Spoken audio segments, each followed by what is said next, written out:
In this video, I am going to show you how to see market benchmarks in Origin Financial. Let's get started. The easiest way is through the Invest tab. Once you're in the Overview section, you'll see your portfolio performance displayed in a graph across different time ranges like 1 day, 1 week, 1 month, 1 year, or all time. From here, you can use the comparison tool to overlay major indices like the S&P 500, allowing you to instantly compare your portfolio against the broader market. If you want a wider view of the market, head over to the Market Watch tab.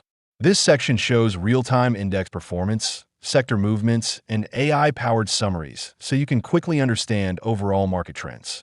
You can also check individual holdings by going to the Holdings tab.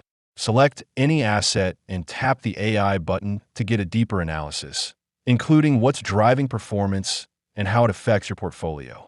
If you need a specific benchmark that isn't shown, you can ask the AI advisor to compare your portfolio with any index or ticker directly.